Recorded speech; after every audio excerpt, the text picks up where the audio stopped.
Well, I'm showing it's 6:01 on the clock up here. At this time, we'll call this meeting to order. This is a city council meeting. Today's date is May the 15th, 2012. We're meeting here at the City Hall at 116 West Bridge Street. Would like to mention, as a community service, early voting is currently taking place at the Hood County Annex, and primary election date is actually the May 29th. I'd also like to mention that Friday, May 18th, you can join us as we do a groundbreaking ceremony at 2:30 for the Loop 567 Northeast Loop construction. It's going to take place on Pearl Street next to the Countryside Apartments. I'm not sure exactly where, but there is groundbreaking at that location, so we hope to see you there. Once again, that's Friday, May the 18th. That's this coming Friday, 2:30 in the afternoon. At this time, I'd like to see if Mr. Don Kelly is here. I don't see him either. Can I call on somebody from the council to lead us in our invocation? Mr. Tyra, if you would please rise, and we'll follow that with the Pledge of Allegiance. Dear Heavenly Father, we thank you for this time that we could come together here, Lord, and do the business of the city. We ask that you guide us and direct us, Lord. Give us discretion, give us strength in our decision-making, Lord. We ask that you would guide the city, Lord, as it moves forward in the future, Lord.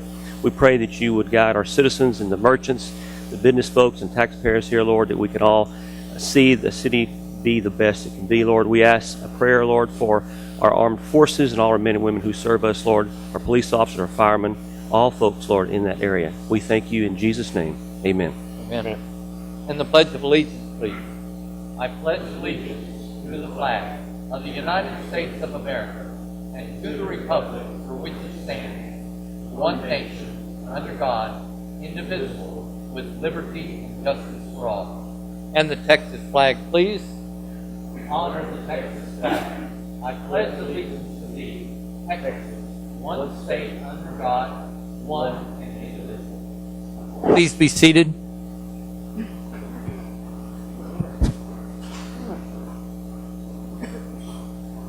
This time I'd like to take a moment to read an official proclamation.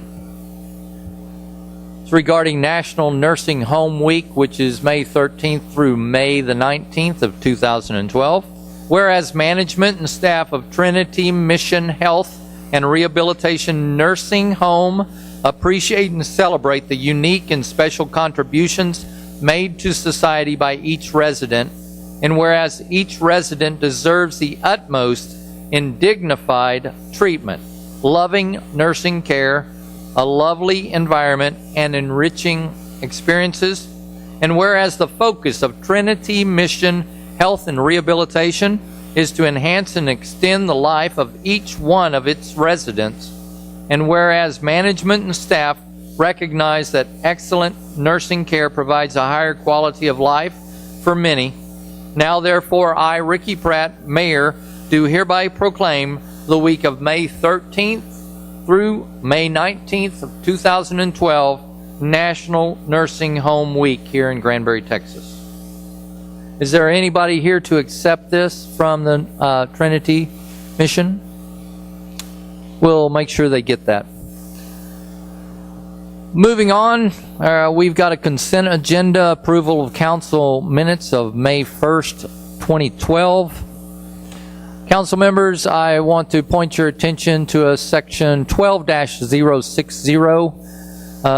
It mentions public hearing regarding a request of CSL Quicksilver Resources Incorporated.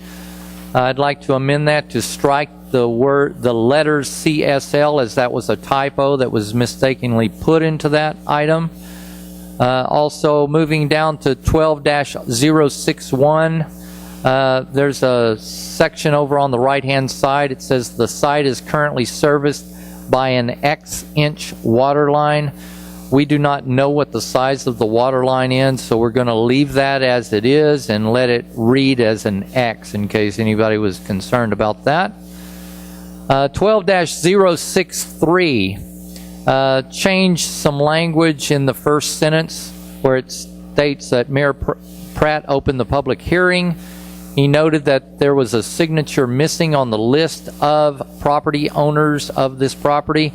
I'd like to see that amended to add the word parent property owners. It was made clear that we were missing some of the signatures for the parent property, and strike the word of and replace it for the property. So it would actually reread, he noted there was a signature missing on the list of parent property owners for the property being considered for replat. Moving down to 12-065, over at the bottom of the page, before it goes to the second page, the word is orchid over on the left-hand side on the second line from the bottom. We need to replace that with the word orchard.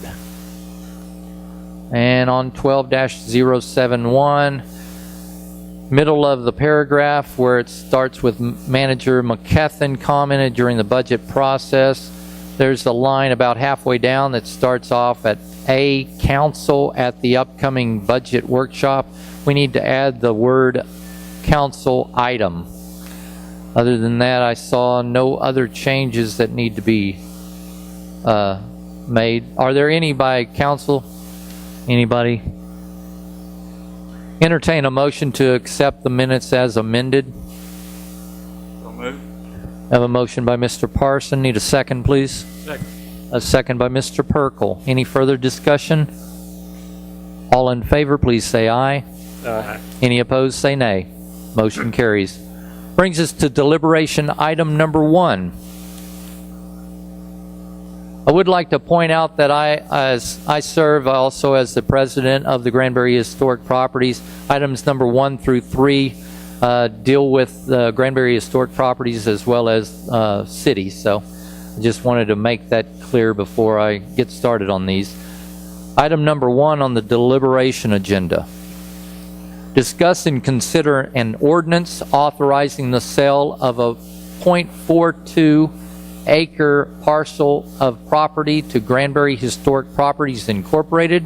It's located directly south of the Opera House building, to be used for the expansion of the Granbury Opera House, and to authorize the mayor to execute the necessary documents to effectuate the transfer. Council, I do want to point out that the property is not directly behind the existing back wall of the Opera House.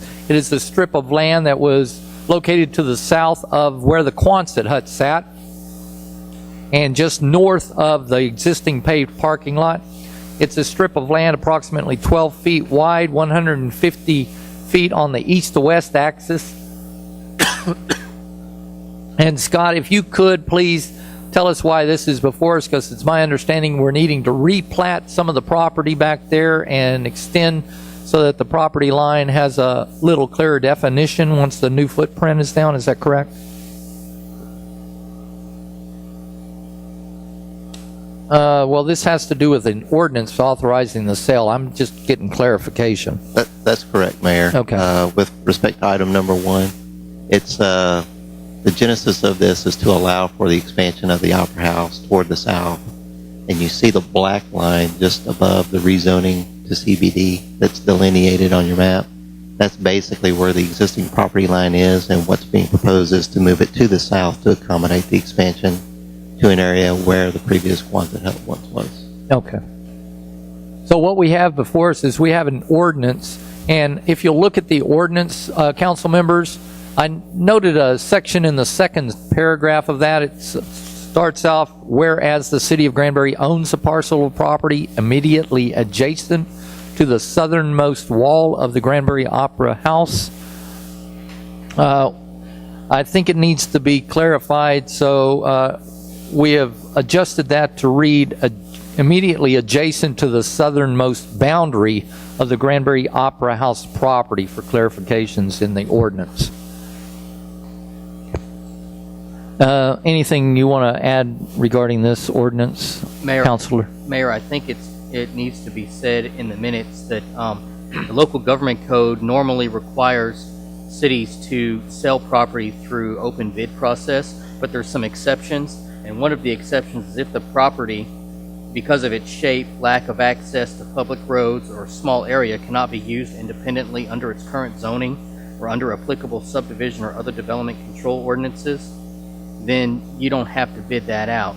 And I've made the determination that because the property is 12 feet deep and 150 feet long, that I believe it meets that exception, and that's why council can sell the property to Granbury Historic without having to go through open bid. Thank you for that clarification. And we did get a appraisal on this strip of property as well, did we not?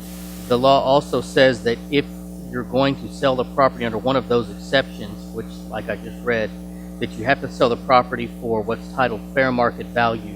And fair market value is determined by an appraisal done by a registered appraiser in the state of Texas.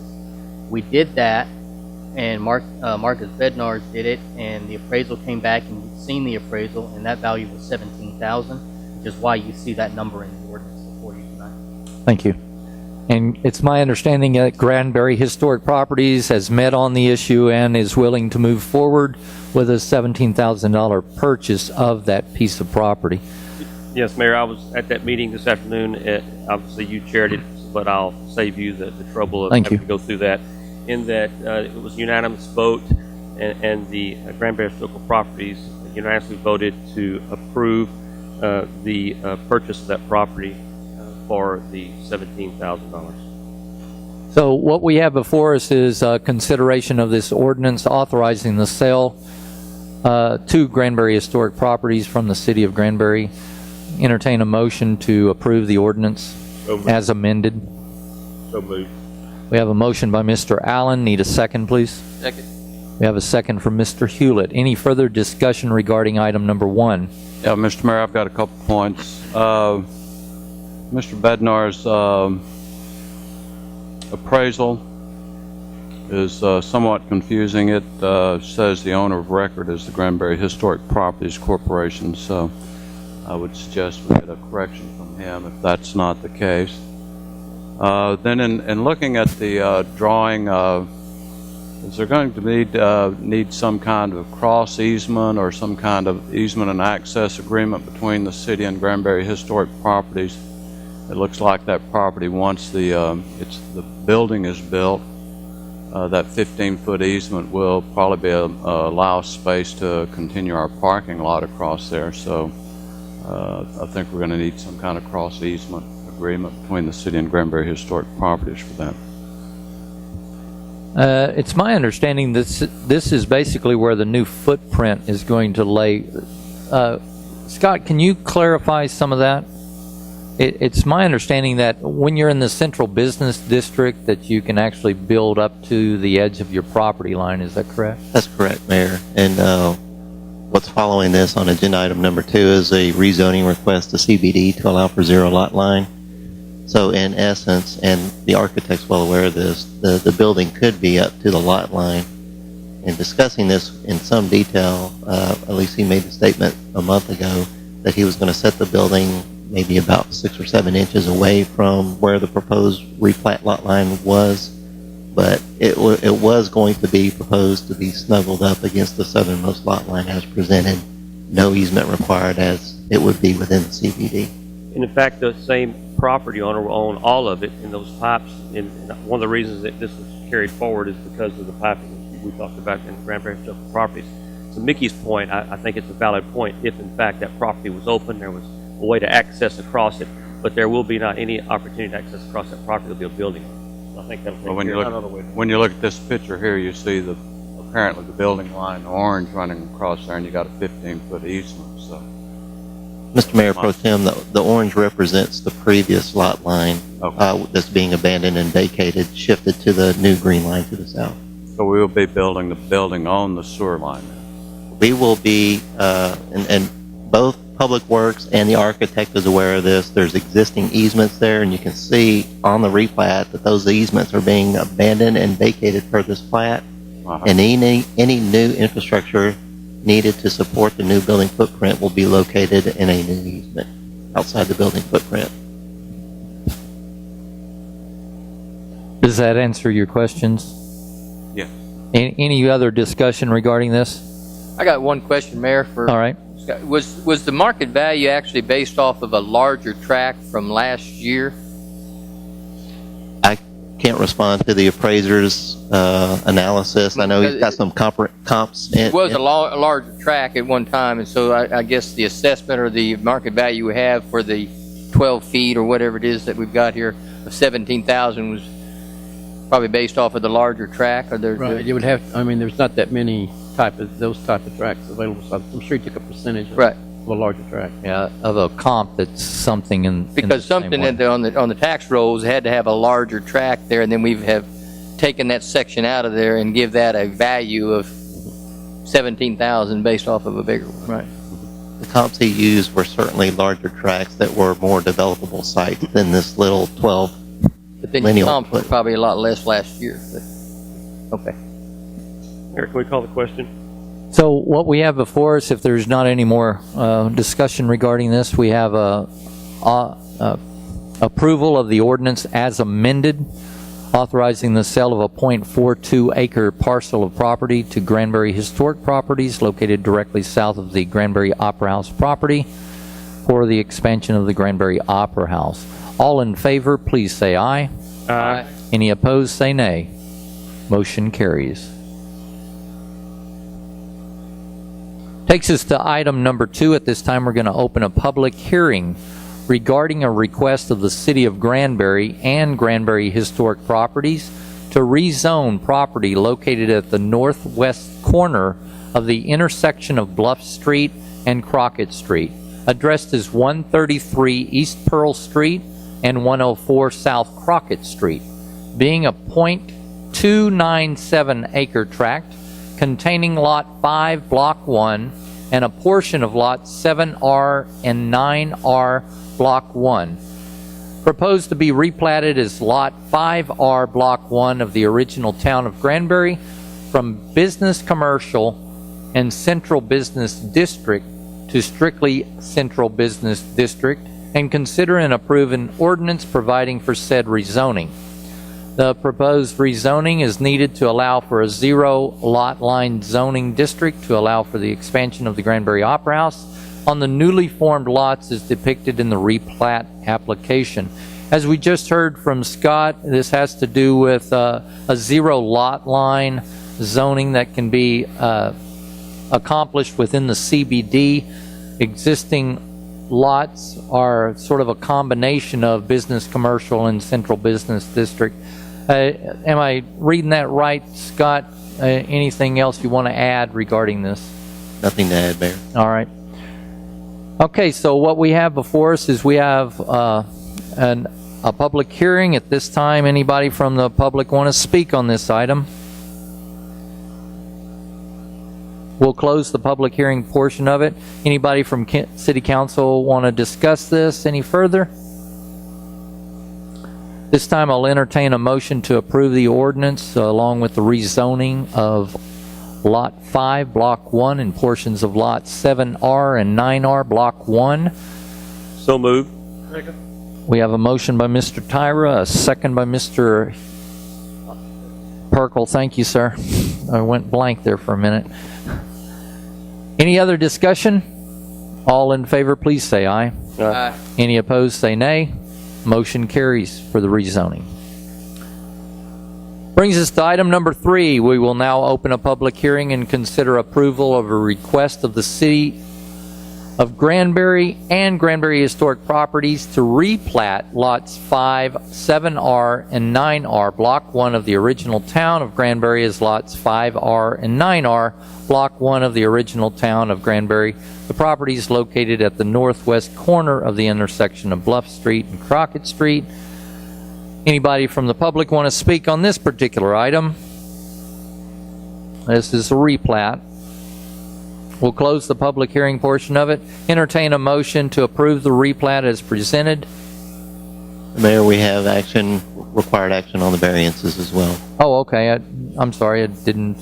Bring us to mind as to the variances, please, that we're requesting here. Mayor, Council, we have 3 variances. Section 33A of the subdivision ordinance, which is the requirement to place a 15-foot utility easement along street frontages. Obviously, the right-of-way goes to the face of the building, so we're requesting a variance to that requirement on Pearl Street as well as Crockett Street. You can see a 15-foot easement actually to the right of the screen, but you can see also an indentation where an existing building is on site that goes around the building foot. So the variance is applicable along Crockett Street where that indentation is as well to miss the building. We have a variance to 31E to not dedicate half of the difference of the public right-of-way on Bluff, Crockett, and Pearl Street. This is a commercial standard 60-foot right-of-way requirement under our subdivision ordinance, and you can see roughly we have a little over 40 feet on Bluff Street, 46.8 feet on Crockett Street, and the standard varies on Pearl Street. We actually have roughly a little under 50 foot on Pearl Street, but it varies between the pins. So we're requesting a variance to not dedicate half of the difference. And then we have a variance to 39 and 45 regarding the requirement to extend sanitary sewer along Pearl Street. And as we've discussed in previous council meetings, the sewer is actually behind the buildings, not along the Pearl Street frontage. So it's to keep the sewer along its present location, just to relocate it upon the realignment of the building footprint, but to keep it behind the buildings rather than have to place it in the front of Pearl Street right away. Staff and P&Z recommend approval of the variances and the replat as presented before you. Mayor, I have a question for Scott. Okay. Scott, according to our language that we always see in consideration of these variances, and I see P&Z passed it as well, do you find that these are valid variances? Yes, sir. When will we know, Scott? When's our next meeting? No, they know now. It's done. Oh, it's already Yeah, done. it's done, yeah. Oh, I just wanted to hear that the staff recommended that for valid reasons as well. P&Z staff and your contract city engineer are all recommending approval. Thank you. So with that being said, any other questions for Scott regarding this from council? Anybody from the public want to speak on this? This is a public hearing for the replat of the property. If not, we're going to close the public hearing, entertain a motion to approve the replat along with the variances as listed for the property located at lots 5, 7R, and 9R, Block 1 of the original town, replatting them as lots 5R and 9R, Block 1 of the original town of Granbury. So moved. We have a motion by Mr. Allen, a second by Mr. Perkel. All in favor, please say aye. Any opposed, say nay. Motion carries. Takes us to item number 4, discuss and consider a commercial lease and show producers agreement with Granbury Theater Company Incorporated for the production of shows in the Granbury Opera House and the lease of that opera house along with the dormitory facilities. If you'll remember, folks, the city executed an independent contractor agreement with Andrew Barris on November 1st of 2011 to assist in the design of improvements to the Granbury Opera House. Part of that agreement was the stipulation that Mr. Barris create a separate 501c3 corporation under which production of theatrical productions would take place. Mr. Barris has chartered the Granbury Theater Company Incorporated. Corporation has been granted its 501c status with the IRS. Being a nonprofit corporation, the city is permitted to enter into a commercial lease and show producers agreement with Granbury Theater Company. This item was originally considered at the March 20th. We tabled it until tonight. And Councilman, you have actually had a chance to look over this agreement, and as presented in your packet. If you'll notice that there were several blanks within it, part of the blanks are there because we didn't have the effective date. I placed on your dais a list of recommended changes to each one of the sections. The first one being Section 2, the term section. I would suggest that we do a term of 4 years and 6 months, and beginning on June 1st of 2012 and ending it on January 1 of 2017. One of the reasons for my suggestion of January 1 being an ending date is so that, say we get sideways with this lease company or they get sideways with us, it allows us a period of time before the summer season rolls around within which to try to find another production company. Whereas if it was just a May to May agreement, you would wind up having no summer should something fall apart. So that was one of the suggestions I made for that. Under Section 3, tentative schedule to be submitted. If you'll read it, it says no later than 90 days prior to the first show of any given season. In the past, what we've done is we've gotten a list of the shows. Even though it's a tentative list, we've asked for a list of shows. It helps us with marketing and promotion of the city of Granbury. Because with our marketing direction going the way it is, we have a great marketing department. And if it was done annually in January, we have some sort of a tentative list. It allows the city to help build with that. So my recommendation is that the season schedule of shows shall be done no later than January 1 of any given year. Another section brings us down to Section 4, the rental section. Added some language in for a specific date issuance of certain things. From June 2012 to December 2012, there would be a rental rate of $100 per month. I understand this is the construction phase of the Opera House building itself, but during which time the Granbury Theater Company is actually operating out of the dormitory, and as such I feel it's only just that they should be paying something in rent. That amount would be $100 per month beginning on June. Then the next year would roll around with a 2-year term going from January 2013 to December 2014 at the amount of $2,500 per month. For the following year, January 2015 to December 2015, the amount would increase to $3,000 per month. And for January 2016 to December 2016, and every year thereafter, it would be $3,500 per month. Can I ask you a question on that one? Sure. Okay, on D, it shows January. That should be 2016. It's got 2106. That's a typo that Right. we And caught that. Shouldn't we say that runs through December 2017 instead of 2016? No, it's for 1 year. This hang on just a second. I believe, let me check my notes. If the contract is good through, The contract goes through to the 2017, January 1 of 2017, so it should end in December 2016. Okay. you're right. Another area that we go to would be concessions. That's Section 7.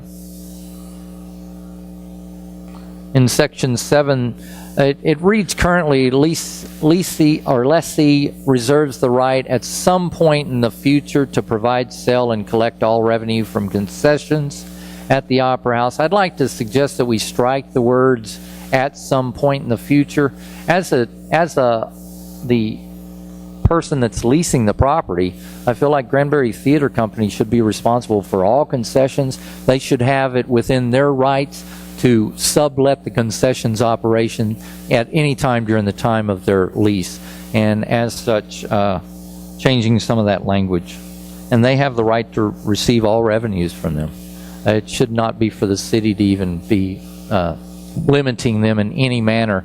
Most concessions stand functions are to raise funds for the theater company, and if he has the right to sublet those concession operations, he doesn't have to man them. So I think it just clarifies that. Under utilities, which is Section 10, once again, clarification on the terms, giving it a specific date of June 2012 to December 2012. The actual cost for utilities of just the dormitory building, and you know, if you want to be lenient and just charge them half of those or a third of those, I'm willing for any of that. But I think, once again, as a business person in the business community, I don't think we should be giving things away to anybody that's opening business. And if you want to concede that he's maybe entitled to a half actual cost or the entire actual cost, I'd be willing to talk and discuss that. January 2013 to December 2013, the utility cost would be $1,500 per month. January 2104 to January 2014 through December 2014, $2,000 per month. And January 2015 to December 2016, and every year thereafter, an amount equal to an average of the previous year's monthly utility payments. In Section 17, there was Section E of 17. This is the move-out section. It currently reads down in the last line that the Granbury Historic Properties or the lessor will remain with the theater upon the lessee's departure. Strike the word theater, replace it with the word property. We have property located in both facilities, the dormitory as well as the theater itself. So just a clarification of that. Under Section 18, maintenance and operation, or maintenance and repairs, striking the word trash cans, or I'm sorry, ashtrays in front of the Granbury Opera House. That's in the original proposed. And adding some language that says, but not limited to any sidewalks or walkways around the whole of the property and all trash cans located on the property. If you'll remember in our presentation from the architect, there's going to be a little courtyard over on the east side of the back of the property. Our hope is that the lessee would maintain the sidewalks in the courtyard and help pick up trash around the back side as well as the front side of the property. The production equipment, Section 24. There is you are handed a Opera House inventory list. It's very, very detailed. I hope everybody on the dais got it. It goes into all the detail of every item that we have stored within the C crates. There's 3 C crates that contain items of inventory, props, lighting, sound, all of that stuff is inside of the C crates. Photos were taken and inventory, a detailed inventory was made, and it will be attached as a Schedule A, I believe it is, or Exhibit A. Section 26. Section 26 changed the title to read, shows to conform to a rating system. The lessee warrants that all shows performed during the engagement will be based upon the highest possible standards, will be entertaining, and will conform to a rating system established by lessor. The hope here is to take out any language regarding the nudity. As the Granbury Theater Company has stated during meetings, their intention is not to have any nudity on stage, but by developing some sort of a rating system, it's my hope would be that we could clarify when it's appropriate for the kids to come out for a show. Section 32, assignment and subletting, add the language except as provided in Section 7 above. And consent and how do you pronounce that? Derivation? Derivation of this agreement is voidable by lessor. And finally, agreement of parties, Section G. If lessor's performance of a term in this lease is delayed for more than 1 month by strike, lockout, then the lessor's performance will be abated until after the delay. Clarifies the time of which abatement would occur in case of some sort of issue with one of the items listed, strike, lockout, shortage of material, government restriction, riot, or flood. But it needs to be for a period of 1 month. Anybody else on council have any suggestions to look at regarding the proposed lease? Where are the clothes? I'm sorry? Where are the clothes? You're talking about the costumes? The costumes will be considered under a separate agreement. Okay. Yes, sir. They are currently. We're in the process of inventorying them as well. We have gotten them. It's my understanding the racks have been built. 3 of the rooms at the dormitory are now housing those costumes. There are roll-around racks as well, which will facilitate moving costumes in and out of the facility. They're in the process of organizing them. It's my understanding Granbury Theater Company is moving forward with the costume organization. Mayor, I have a question. Bring it on, Mr. Councilman. Thank you. Wayne, what does the utilities run in a dormitory? Dormitory, as I remember, they're around $1,000 a month in that range because of the size.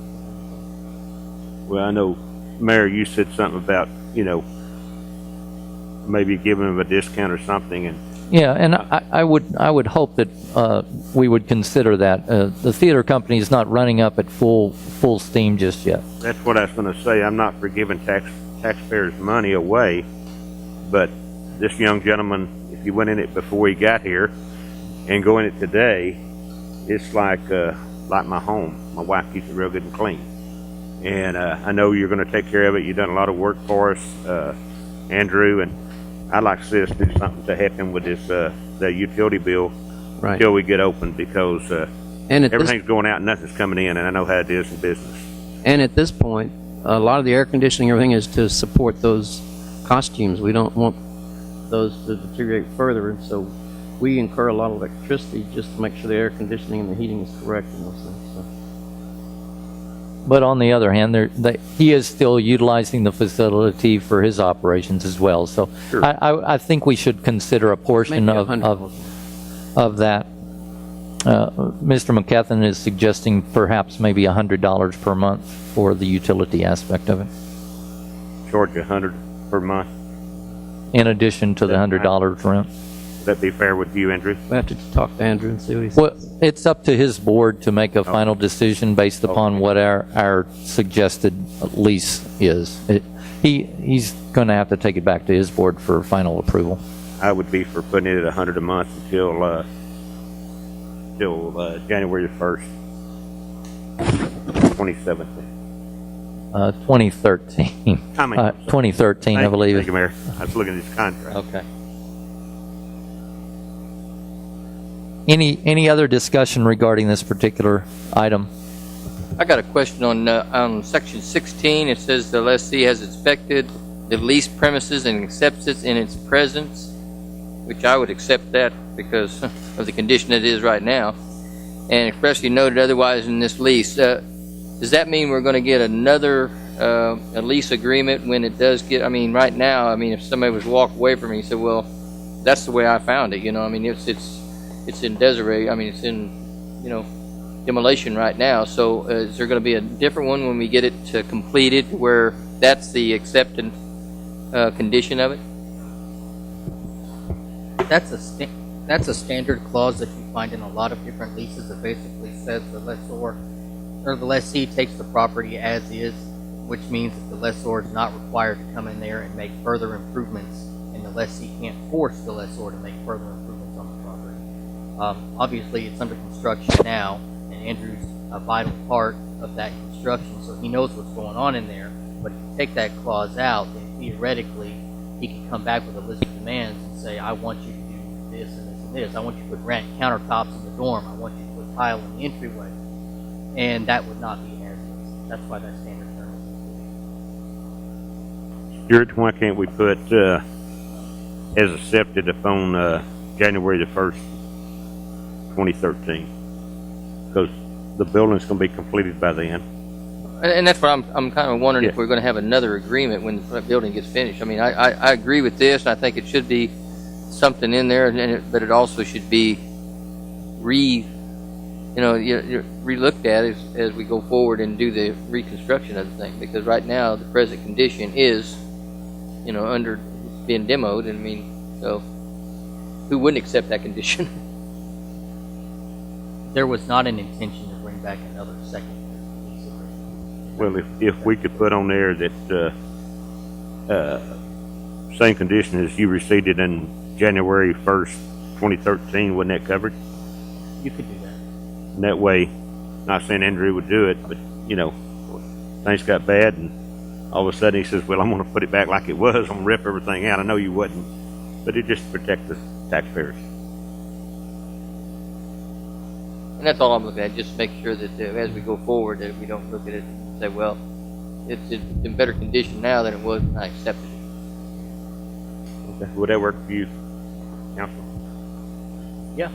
You want me to amend it to say, accept Yeah, if we the could put a date. property and it's in the condition it is upon January 1st, 2013, that's fine. And that resolves exactly what Nen brought forward then. I can amend it. So suggested language for section 16 is 16 different language, yes.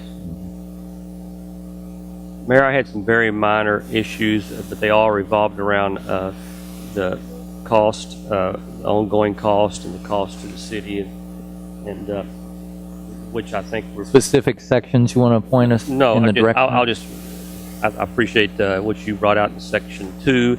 I think it's a very good point to make sure that, you know, we're going into this. Everybody's going into this in good faith, but as you say, things happen sometimes. These have those protections there to help us move forward in case one of those issues come forward. And doing that at January would be a lot better than that other 5-year month, like you said, May to May or whatever, June to June. So I would hope that the council would agree to put that where it would end on January the 1st, 2017. Is that correct? Is that how you brought that forward? That's correct.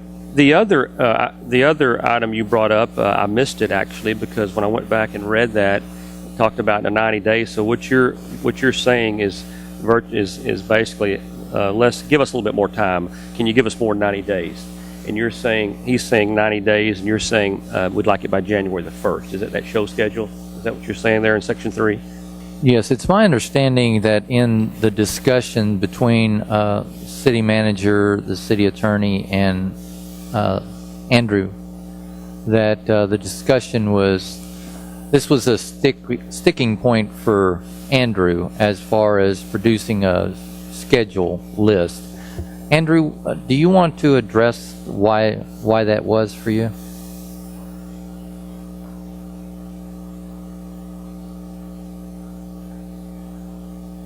I wouldn't categorize it as a sticking point necessarily.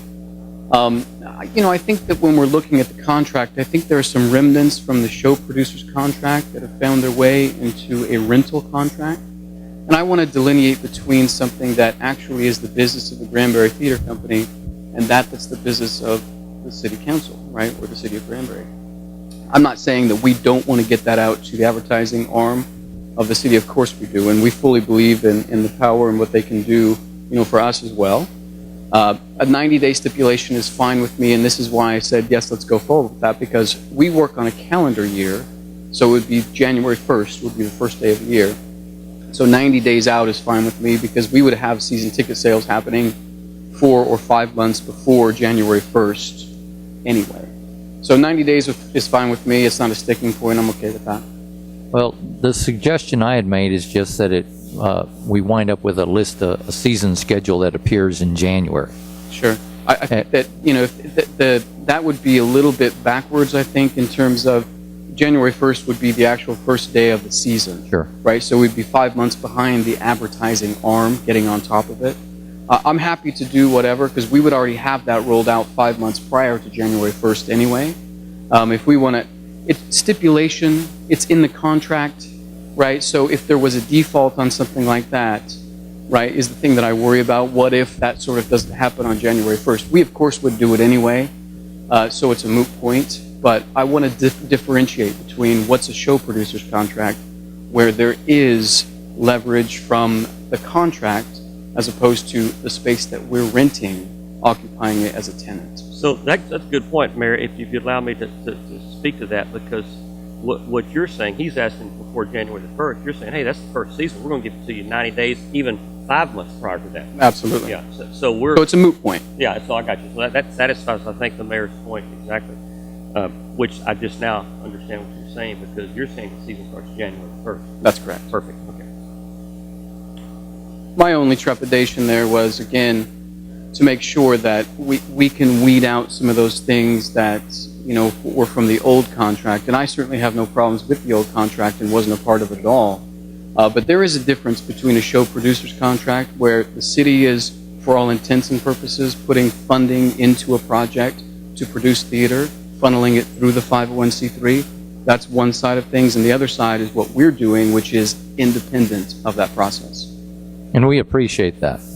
Mayor, And that's a good gesture.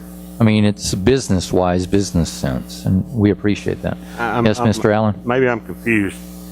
When I read this, I thought you were saying you wanted a list for the whole year, starting January 1st. Right. Yeah, a schedule of shows, yeah. Normally, that's what he's saying is he puts together starts the season in January and goes all the way around, year-round, so that he can get those season ticket holders. But he's not going to know at January 1st what he's going to be doing in November. Yes, Correct. He did tell us he was. He's going to give us a year. The plan is But it can be changed. Generally though. 5 months. And that's the thing about it. I can't stand here today and say, okay, 5 months prior to opening the new season of the calendar year, January 1st, I could tell you, it's just strange for me to have that in the contract. We, of course, will provide that for you because we believe that it's an association that works together in concert. So if we put 90 days, and that's why I was fine with that, if we put 90 days, it's probably way behind the time that we actually will produce it. But I hesitate to put a 5 month prior to January 1st deadline on that because then we could be breach of our contract, which we don't feel is the right thing to do. And to that point, I'd like to say that there's really no reason to even have this in this particular agreement. I'd suggest that we even strike Section 3 from this, unless there's some other language that we need to be The thought considering. process was, though, we're renting them a building where we expect a certain type of activity to occur. Okay, I mean, we're giving them a good rate, and we're saying at least notify us of the activity that's going on. And I think in at least, Mickey, you're probably more experienced about this than anything. You've seen leases where you're able to define somewhat what type of activity will go on in the building when you release it. Well, it's, I think we can define what we want from him in that sense, but it's, my side of the thinking was that if he wants us spending our budget to advertise his shows, then he's going to get them to us on a timely basis. So I had no fear of him not doing that in that sense. And I've seen how the model works, and I know that if he's opening in January show and he has his day, then sometime in September we're going to be having some kind of season ticket promotion, and in that promotion is going to be announcing the season and that kind of thing. So I have no problem with it being stricken. I have no problem with the way the mayor reworded it, either one. So however that works. I'm sorry, Mr. Parson. I just wanted to point out that we have no problems with that stipulation. If you would like it in there, I don't want it to come out that Andrew Barris said that we will not give the city of Granbury information about the season ticket. Clearly, we're more than willing to do that. So let's make that clear, right, going forward. We want to make sure the city has all the information necessary for all of us to succeed. That's an extreme leverage of your advertising dollars That's if we right. have that schedule, correct? Precisely. It helps everybody. Well, in Section 3, it clearly gives him a deadline. I mean, by October 1st, we're going to know what the shows are for the next year. It's great. And that's why we're fine. way ahead of the Right. If we want to put it in, I'm happy. If we Good stuff don't, to I'm have. happy. It's It's fine. not changing anything. Yeah. And Andrew, you know the business better than anybody up here, other than maybe Mickey and the mayor. But my concern is if you're going to give us a schedule for a year, what happens if one of those gets canceled or something and you got to put another show on or something like that? Does that have any effect on what we're trying to put in here? Well, No, it this would have is an effect. tentative. It talks about tentative right here, Okay, Mr. Allen. we're in good shape. But it's Striking it makes no... the way that it works. You have to license shows, and so once you lock down the licensing with payment, it's very highly irregular for them to pull that project. Right? I mean, it's happened from time to time. I've heard of it. But it's never happened to me. If once you pay for that, you're locked in, and the advertising will go forward with confidence. I just know I couldn't schedule my business for a year from now. Right. Well, we sell season tickets, so we have to do it. Okay, that's fine. Yeah. You're happy with it, we're happy. Or I'm happy. Any other discussion regarding the lease and show producers agreement? Not that. I'll Not be- that. Can I go over a few details here for myself? Sure. I like what you have in Section 2 in terms of the dates. The automatic renewal is somewhat bothersome for me. Normally in a commercial lease, you may not have issues, but we're expecting some kind of performance here, and I don't know how we measure that or how we decide that. I don't know whether to make it a lessor or lessee option to exercise and continue forward, but it is. And also, we don't come up with some kind of definition other than continuing at the same price. Normally in a commercial lease, it would be at market or something like that. But so I have an automatic lessee extension at the lessee's expectation, and we wouldn't have any control over that if we became upset or that we didn't think we were getting what we wanted when that renewal came by. Then we'd have an automatic extension, maybe at a price or dollars that we weren't happy with. Can you give me specific language as to where you want to insert what you're saying? Well, I'm not Please, sure I know what that criteria is. Because I read it up here for discussion. What are we going to say? I mean, is that Mickey, what section is that? Because Section 2? We have an additional 5-year terms at lessee's option, which is fine and good in a normal situation, but here we're expecting, I don't know, heads and beds or what kind of or as a city council, we're really worried about it. All we want to collect is our $2,500. Well, yeah, we want to collect our $2,500 or $3,500, whatever that is, but our responsibility, what we keep talking about, is trying to get heads and beds and people in the city. And so if we're not getting that, maybe we won't be collecting our rent. I don't know. So I have trouble coming up with what that criteria might be. Well, it does state in that it would be at the prevailing lease rate, which is in effect at the end of the primary term. Well, then that... I understand that, and that's what's basically, I mean, is that problematic, or is it now time for the producer to make money? I mean, maybe he's been squeezed during the period, so. Yeah, we don't have any leeway according to it. It's very set in stone that after that 5th year. So those 5 years, or whatever the renewal term is for, then we're basically stuck at that rate, and is that bad or good? I don't know. We may not know till that happens, but maybe some mechanism in there to adjust the rents based on some kind of criteria and some kind of criteria holding the lessee's feet to the fire to produce that. Mickey, can I ask you a question? Maybe like they did on ABC in Section 4, maybe we could do that for the next 5 years and say it's negotiable with both parties. In other words, let's say that we went up on rent, but he comes back and says, hey, here's my deal, I'm not making that much money, and he says, I can't pay that, or whatever you put. Yeah. So I like the idea of an automatic renewal in a sense, but in the other sense, like, hey, do we need to sit back down and start over again, or is it too much? Are we charging him too much rent? He's not making any money, and the shows are degrading, or vice versa? Is he now traveling on those cruise ships rather than working on them? However that might be, but.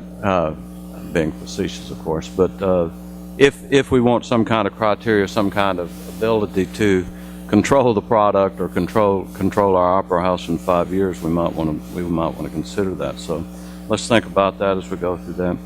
I like the mayor's rental structure and how that went. The concession, I'm happy with that. Section 10 in the utilities, I had a little problem with the language as it relates to natural gas.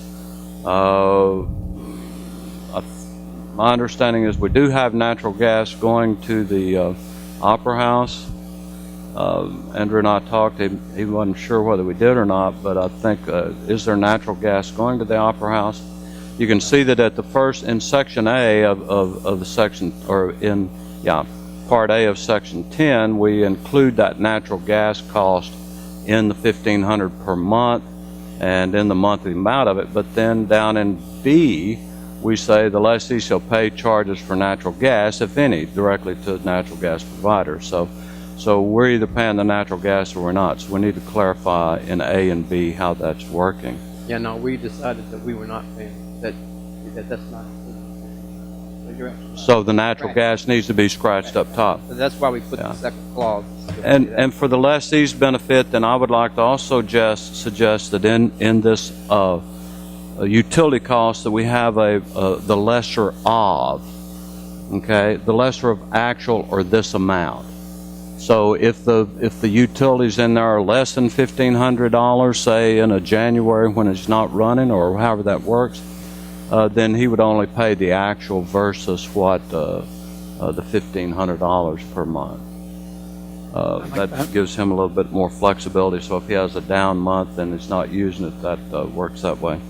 And the mayor, in terms of the abatement that we talked about in the big, if we had a strike or whatever, I'm assuming that meant you also included the lease or the utilities portion of that in the abatement, or not. So we need to think about that. And also in that section 36, we'd need to address what cures the abatement. What happens to make the place go back to work. Okay. In section 11, property insurance, I think we've got it covered, but we've got a big old long list of materials here somewhere, things that we own. We need to make sure that we're got our property insurance or personality or personal property insurance covering that stuff. Yeah, that's covered Okay. in TML. Covered by TML. Yeah. I don't know that it necessarily has to be in here, but I would suggest that we go ahead and put personal property would be insured by us too. Yeah, the key is he's only insuring his property. We just want to make sure. Yeah. And then Well, we in essence, all I've seen, we don't really care whether he has his stuff insured or not. We just want general liability for coming back for to the us. third-party Okay. coverage Right. All right. claims. Now, the maintenance and repairs. This one is problematic for me. In section in that, 18, please. in that there's no, and we're in section 18, maintenance and repairs. As I read this, and what I'm seeing in here is that we are basically saying, if that air conditioning unit on top goes out, then Mr. Lessee is responsible for it. And that one unit up there's got to be a $70,000 unit. We've not seen our plans. I don't know if we're replacing everything, all the air conditioning units, or we just refurbishing, or what we're doing. But I am, and this is always a real sticking point in the lease negotiation, is who takes care of the air conditioning and how does that go? A lot of times we might, as a owner of that property and owner of those facilities and those expensive units, we might either want to pay ourselves or have the lessee pay for a maintenance type agreement on those air conditioners. We might not need to pay that individual as a city because we might have people that can take care of that. The other issue would be what happens when that self-contained unit on top goes out. Who does that belong to? And we don't have any language in here to cover that. So I would suggest we come up with the language to either cover it ourselves or make sure that the lessee understand that if the air conditioning goes out, he's got a problem. Just to make sure that it's all up on front.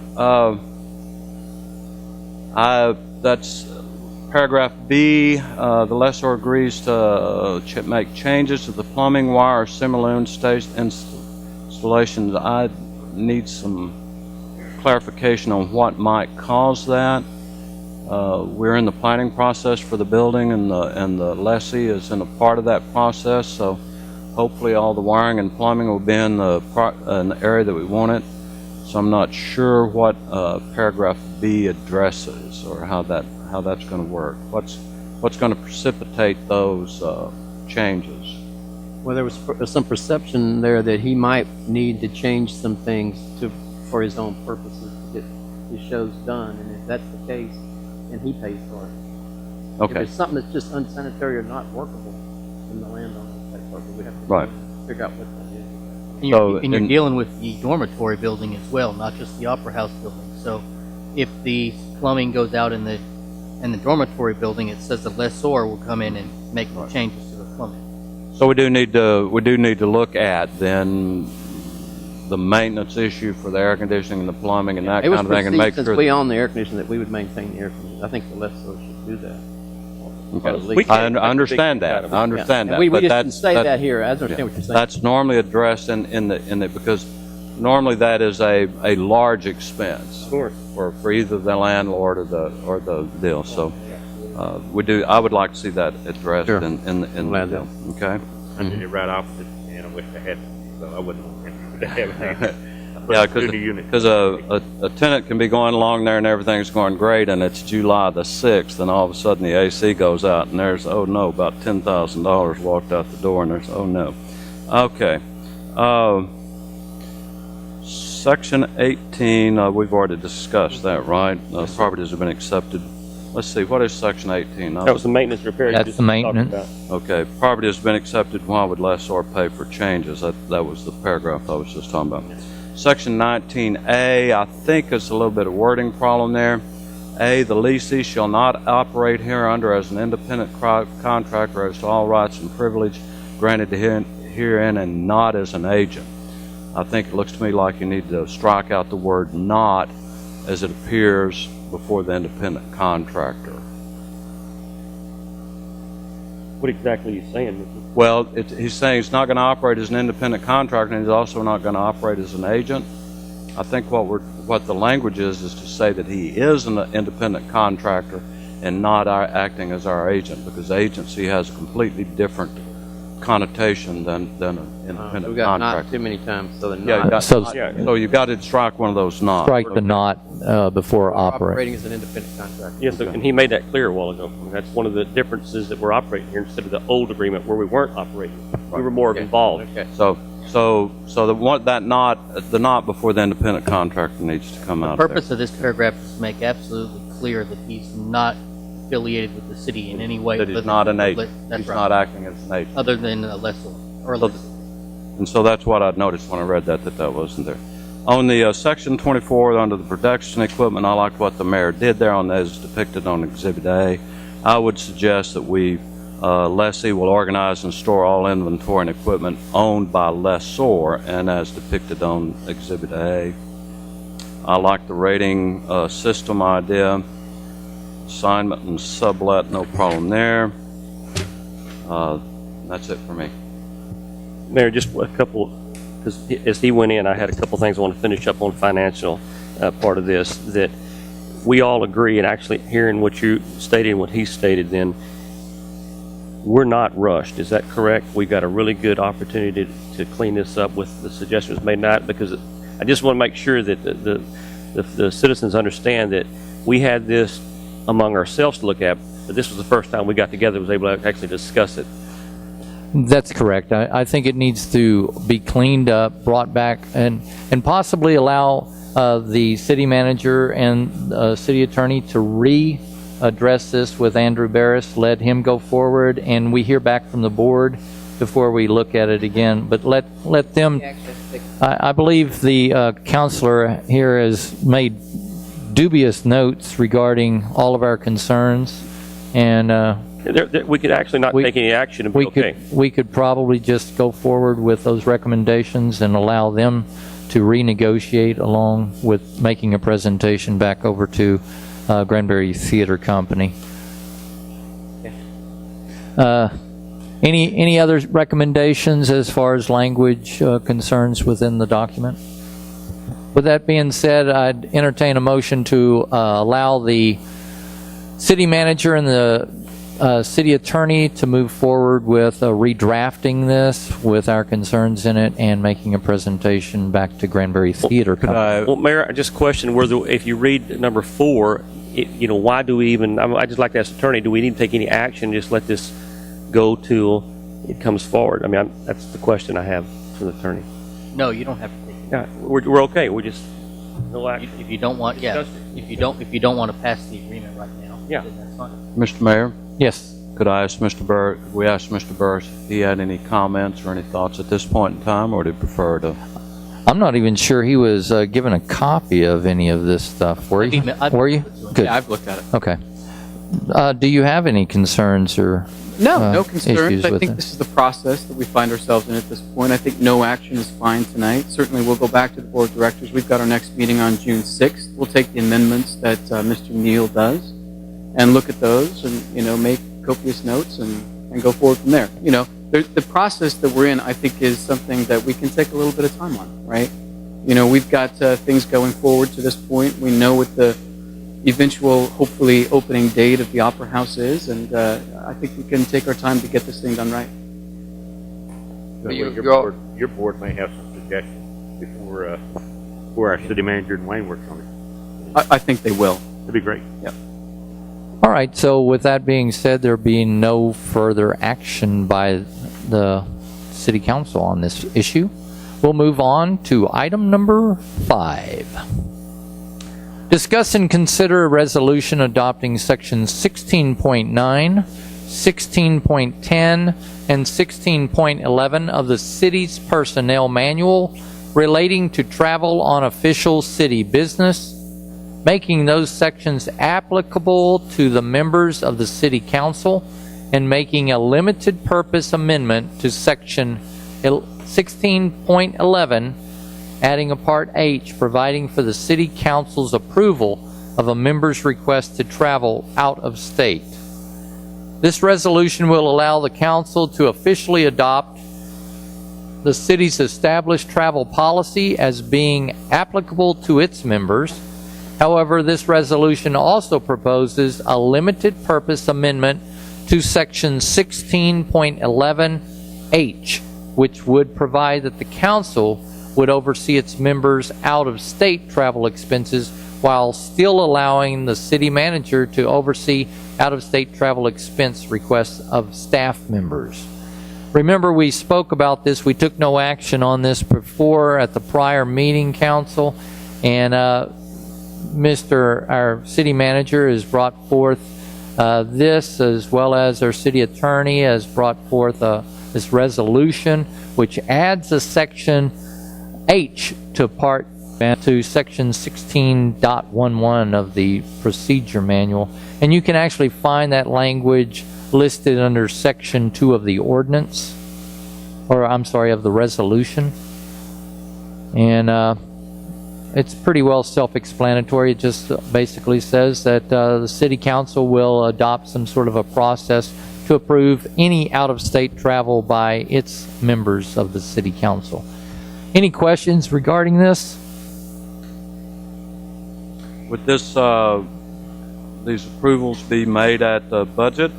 If they were in budget, is that considered an approval or not? I hope not. Well, I think it's something we can consider as a separate line item as in budget if we so decide to go there, but otherwise, travel is travel. So there's going to be certain allocation made towards travel, and I got to remind you that we do need to consider looking at what the current budget is, and if we're overexpended on travel, we need to adjust that accordingly when it comes time for the budget process. So if you were in the budget process and you knew that coming up in the following fall or spring that you were going to get your approval for your water plant that you're developing, and you knew that based on that you'd need to be making a trip to New York to attend the meetings with the bonding agencies that come out of that issue, that you couldn't adopt that in the budget, that you would have to bring that back as a separate item? Well, that's where I was saying it would be council approved if you did it during the budget session and you actually earmarked out-of-state travel as a line item. Then you've already approved it through the council. Well, let me ask a question about that, because that's really where the rubber meets the road in this whole issue. Because any one of us councilmen know, as has been done in the past, been done by all budgets, is when you approve a budget, you in fact approve that money to be spent. This whole issue came up because what we're asking for, and what my hope was in this, is that when there's any out-of-state travel, that we have to individually come back to the council, no matter if it's been approved in a budget, because when we approve a budget, that money's approved, but these items are brought back individually, and the only thing that has to come back is any out-of-state travel by the council. And so I'm asking that if this resolution doesn't make us do it on an individual basis, then we have failed in our duty to the taxpayers to do what I thought that we wanted to do. Well, I think we're all in agreement on this, but here again, once again, during budget talks, budget discussion, if we were to specify that we are earmarking a certain amount of tax dollars to out-of-state travel, Okay. we've basically said If we go over that, you got to bring it back to council, and you've got to get it approved. So if we get through the budget process and we don't do that and allocate a line item that says out-of-state travel, I say that they got to come back to council anytime you travel out of state. Well, then again, I want to make sure, because Mickey gave a good example of you are working with your budget in July, the budget workshop. You're putting this budget together for us to approve, before October, and there has to be a trip to New York. We have money in there for travel out of state, but according to this resolution, I would like us to be able to come back and put it on the agenda to approve it for the purpose of, what's the word that's being used now? Transparency. And that's what this is all about. That's all I'm asking for. I understand we have the right to not have to bring that back, but I'm hoping that this resolution allows us to bring it back. And I'd like the attorney to clarify that for us, if he doesn't mind.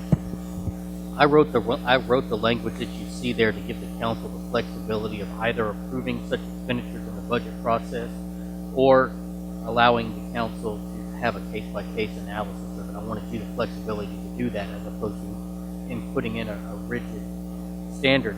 I would think that if you wanted to just prevent if you wanted to prevent any out-of-state travel without your prior approval on a case-by-case basis, you just put no money in the line item.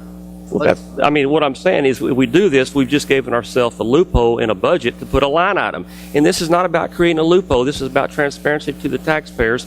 And I'm saying, let's don't do that. Let's just call it like it is, bring it before the council each and individual time. Don't put a loophole in there in the budget. It's called travel, and we're okay. And that's not that big a deal. I think we all want to be upfront with Budget it. is discussed in open session. I understand that. And it will be discussed when we get to budget talks. What we have before us is the addition of a language in section 1611, part H, writing in the additional languages presented in the resolution. Entertain a motion to adopt the resolution as presented. Mayor, I want to move that we adopt the resolution with changes to reflect that each and every individual travel request outside the state has to be brought before the council, period. And I'm sure that the city attorney can make that language change, and if in fact my peers agree with me. If they don't, well then I won't get a second. But all I'm asking my peers to do is let's bring back each individual travel request and not put them in a budget line item where it can be decided in July or August, when people don't know. Let's just try to be more transparent. That's all I'm asking for. And that's my motion, and see if I can get a second. Anybody want a second? I'll second it. All right, so we have a motion. I need some clarification. What is the language that you want to adjust? I'm gonna read it. Section H, I'm going to read it to you. because we actually need to have the language so I can repeat your motion, please. I'm going to read it. You're going to try to insert a line is what I'm understanding. In H, we're going to change up H. 3, authorized expenses reimbursement, H.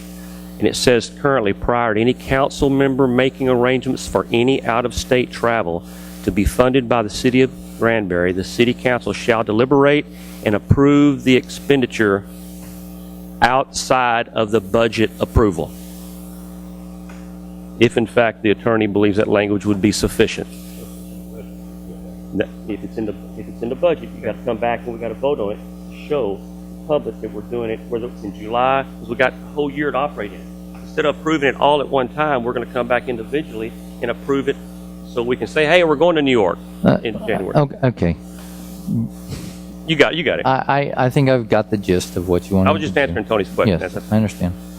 But we're not at that point where Well, we you need see, to I wanna talk ask the about attorney. this. I just need to make sure that the attorney's fine with adding that language at that point, and if it serves the purpose you're trying to accomplish. I understand, and just for my clarification, what I understand is that you're asking for a case-by-case analysis prior to the council member booking travel. That's correct.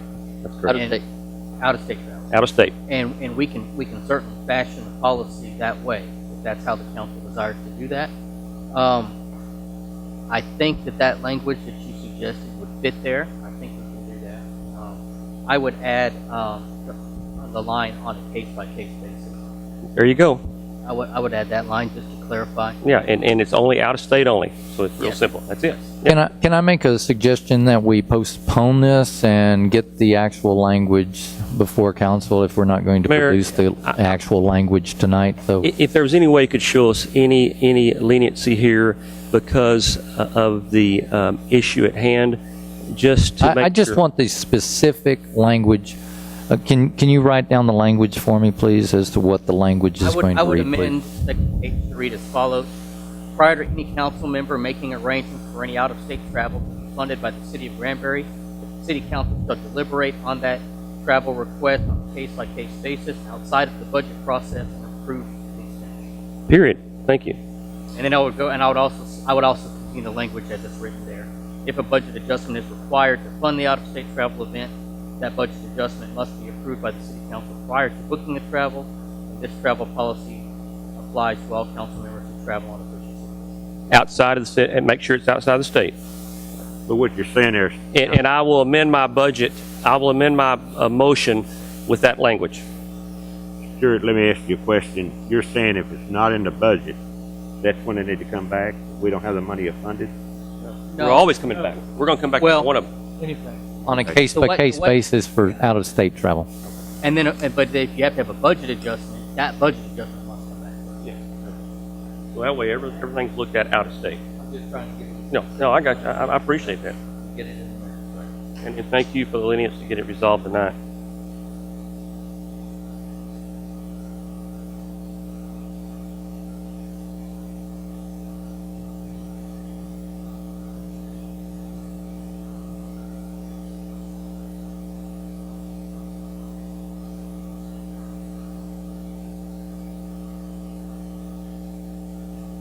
And you're okay with the amendments made? Yes. All right. I'll repeat it as soon as he finishes writing his book.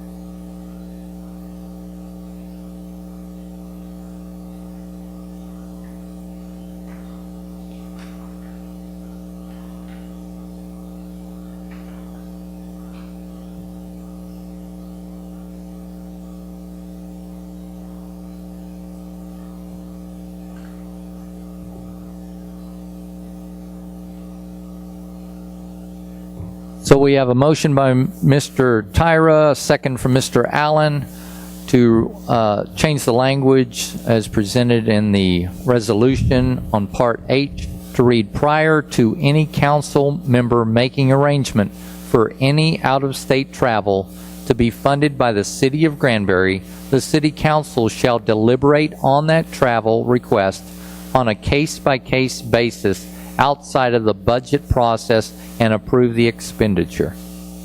Does that meet your approval? That's exactly. And Mr. Allen, you're okay? All right. Any other discussion regarding this? All in favor of approval of the resolution, please say aye. Aye. Any opposed, say nay. Motion carries. At this time, I now declare that the Granbury City Council is convened into open session and that all members are present. The City Council will now go into closed session pursuant to provisions of Texas Government Code in accordance with the authority contained in the following sections.